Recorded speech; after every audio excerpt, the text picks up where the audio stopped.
Pai do Senhor, meus irmãos, meu nome é Ismael, do canal Retornando às Escrituras, e hoje eu estou aqui para mais uma palavra pastoral. Amém, meus irmãos? Louvado seja o nome do Senhor. Vou fazer inicialmente uma leitura da palavra do Senhor, que se encontra aqui no livro de Êxodo, capítulo 21, a partir do versículo 1.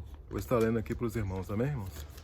Diz assim a palavra do Senhor: Estes são os estatutos que lhes proporás.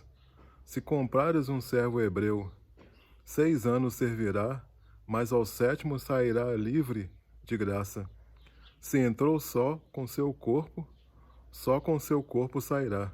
Se ele era homem casado, sua mulher sairá com ele. Se seu senhor lhe houver dado uma mulher, e ela lhe houver dado filhos ou filhas, a mulher e seus filhos serão de seu senhor, e ele sairá sozinho. Versículo 5. Mas se aquele servo expressamente disser: Eu amo a meu senhor, e a minha mulher, e a meus filhos, não quero sair livre, então seu senhor o levará aos juízes, e o fará chegar à porta ou ao umbral da porta, e o seu senhor lhe furará a orelha com uma sovela, e ele o servirá para sempre. Amém, irmãos? Louvado seja o nome do Senhor. Interessante essa passagem, né, irmãos? Por quê, né? Porque muitas pessoas às vezes ficam chocadas, né, pelo fato de o Senhor estar falando a respeito de escravidão, né? Mas aqui, irmãos, o Senhor ele estava iniciando uma terra, estava iniciando uma nação, né? Estava dando início a uma nação. Quando Deus deu para o povo ali os 10 mandamentos, né? O objetivo de Deus era fazer o quê? De Israel uma nação de sacerdotes, né? Só que o povo disse que iria cumprir os 10 mandamentos, mas o povo não cumpriu os 10 mandamentos. E o povo de Israel, eles tinham os mesmos problemas, né, que as outras nações, né? O povo de Israel também tinha problemas de assassinatos, problemas de roubos, de furtos, vários problemas sociais semelhantes ao povo de Israel. E como Deus estava iniciando uma nação, foi necessário então que Deus colocasse diversos tipos de leis para o povo de Israel. Então Deus constituiu ali leis sobre a questão do casamento, sobre a questão do roubo, assassinato, furtos, e também colocou leis a respeito de escravidão. Por quê? Porque era uma prática comum naquela época, né? A escravidão também era praticada por outros povos também. E aí é interessante, irmãos, que quando a gente olha a lei do Senhor comparada com as leis daquela época, nós vamos ver que a lei do Senhor era muito mais suave, né?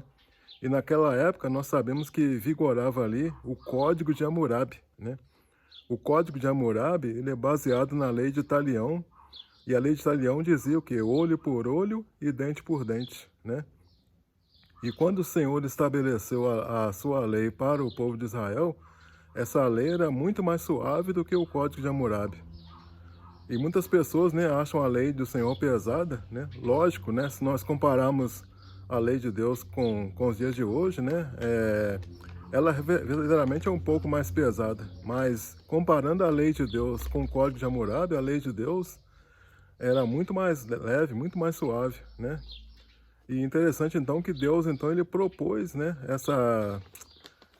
essa questão da escravidão, né, de como seria essa escravidão lá no povo de Israel, né? E a palavra de Deus ela nos diz aqui o seguinte, né, que quando então um hebreu ele colocava um outro hebreu para ser escravo, né?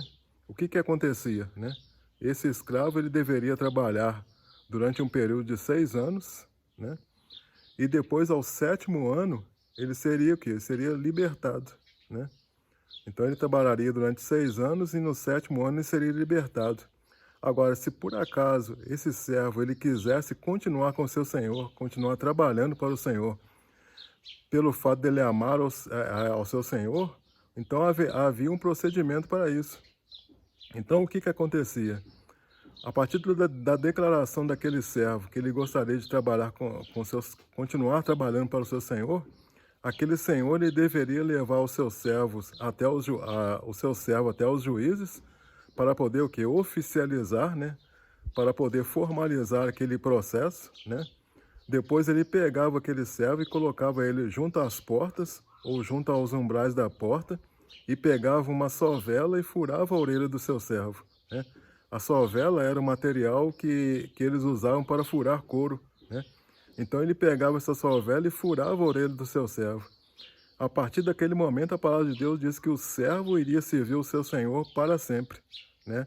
Então aquela marca que ficava na orelha do servo significava o quê? Uma marca de que aquele servo iria servir o seu senhor para sempre, né? E aí, irmãos, eu gostaria de pegar algumas expressões, né, interessantes aqui dessa passagem, né? A expressão 6 anos, né, diz que o escravo trabalharia, né, durante 6 anos, então a expressão 6 anos. A expressão 7 anos, porque diz que no 7º ano esse escravo ficaria livre, e a expressão, né, e logo o servirá para sempre, né? E é interessante, mano, quando a gente analisa a palavra do Senhor, nós vemos o quê? Que Deus criou o mundo aqui em 6 dias e no 7º descansou, né? Isso que diz a palavra de Deus, né? E quando nós analisamos os períodos, nós sabemos que de Adão até Abraão nós temos 2.000 anos, de Abraão até Cristo nós temos 2.000 anos, e de Cristo até os nossos dias nós temos mais 2.000 anos, ou seja, aproximadamente 6.000 anos, né? E interessante que quando Deus estava ali junto com o povo de Israel, né? Deus estabeleceu o quê? Um período de 6 anos, né? Para a terra trabalhar, e no 7º ano a terra deveria descansar, né? Esse 7º ano em que a terra deveria descansar aponta o quê, irmão? Aponta para o reino milenar, né? E quando completava um período de 7 vezes 7 anos, que daria 49 anos, quando completava o ano 50, né, no próximo ano, que era o ano 50, era chamado o quê? O ano do jubileu, né? E nesse ano do jubileu, ele é chamado o quê? O ano aceitável do Senhor.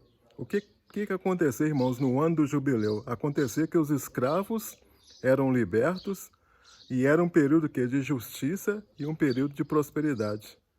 Então, tanto o ano 50, que é chamado o ano do jubileu, ou o ano aceitável do Senhor, quanto o 7º ano de descanso da terra, eles apontam o quê? Para o reino milenar, porque no reino milenar também haverá liberdade, haverá justiça e haverá prosperidade, né?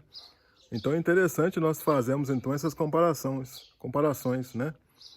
E nós sabemos o quê? Que Cristo é o nosso sumo sacerdote celestial, né? E quando soar a última trombeta, a 7ª trombeta, o que vai acontecer com o Senhor? O nosso sumo sacerdote, ele vai sair do santo celestial para poder o quê? Buscar a sua igreja. Da mesma forma que antigamente o sumo sacerdote, no dia da festa da expiação, ele saía do santo dos santos com o pecado do povo expiado, né? No dia em que soar a 7ª trombeta, o nosso sumo sacerdote celestial, que é Cristo, ele vai sair do santo dos santos celestial para poder o quê? Buscar a sua igreja. E quem é a igreja do Senhor, irmãos? A igreja do Senhor são os 144.000 comprados da terra, né? Essa expressão ela está lá em Apocalipse capítulo 14, né? 144.000 comprados da terra. Esses 144.000, irmãos, representam o quê?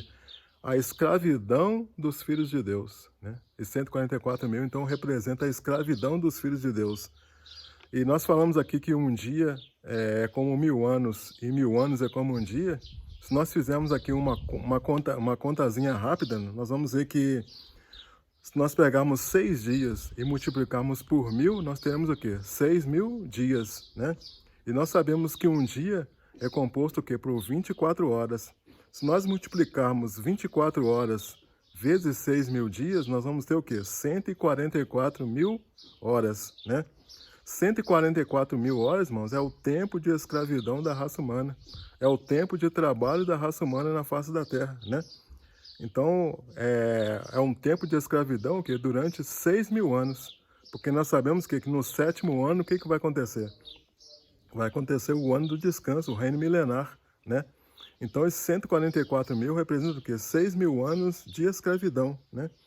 Se nós formos lá para o Antigo Testamento, nós vamos ver o quê? Que o povo de Israel, né? Eles ficaram quanto tempo escravos no Egito, né? Durante 400 anos. Se nós pegarmos 400 anos e multiplicarmos por 360 dias, vai dar o quê? 144 mil dias. Ou seja, quando se completou 144 mil dias, o que aconteceu com o povo? O povo foi liberto da escravidão do Egito, né? Então, irmãos, o que que nós éramos? Nós éramos escravos, né? E nós somos comprados da terra, né? E como que aconteceu essa compra? Através do Filho de Deus, através de Cristo, através do sacrifício de Cristo, através do derramamento do sangue de Cristo, nós somos comprados, né? Nós éramos escravos e nós somos comprados da terra por Cristo, né? E agora, a partir do momento em que nós recebemos a Cristo como nosso Senhor e Salvador, né? Qual deve ser o nosso desejo, né? Servir ao Senhor para sempre, né? E para nós servirmos ao Senhor para sempre, o que deve acontecer com a gente? Nós devemos ter o que? A nossa orelha furada. A partir do momento que nós temos a nossa orelha furada, significa o quê? Que nós manifestamos a Deus o nosso desejo de servi-lo para sempre. E essa orelha furada significa o quê? A marca de Deus na nossa vida, né? Da mesma forma que aquele servo, ele recebia a orelha dele era furada e era uma marca de que ele serviria o seu Senhor para sempre, nós também recebemos a marca de Deus, né? Que aponta que nós vamos servir a Deus para sempre. Então, se você realmente tem esse desejo, irmãos, de servir ao Senhor para sempre, de estar para sempre com o Senhor, de estar com Ele lá no reino milenar, né? Que vai ser um período de descanso, um período de paz, um período de prosperidade, você tem que deixar aqui a sua orelha ser furada por Ele, né? E a partir do momento que a sua orelha ser furada, significa o quê? Que você irá servir ao Senhor para sempre. E essa deve ser a esperança de todo crente, de um dia estar para sempre com o Senhor. Amém, irmãos? Então era essa palavra, né, que eu gostaria de deixar para os irmãos, né? Que os irmãos possam verdadeiramente ser abençoados com essa palavra, que os irmãos possam ter esse desejo, né, de servir ao Senhor para sempre, de receber essa marca, né, na sua vida. Se você gostou desse vídeo, peço aí que você deixe seu like, o seu joinha. E se você ainda não é inscrito no canal, peço que você se inscreva no canal, né? Nós temos aí outros estudos também da Palavra do Senhor, né? E aguarde aí outras postagens, né, de palavras pastorais para a sua vida, amém, irmãos? Então agradeço a todos que assistiram o vídeo até o final e fiquem todos aí na graça e na paz de nosso Senhor Jesus Cristo, amém, irmãos? Glória a Deus.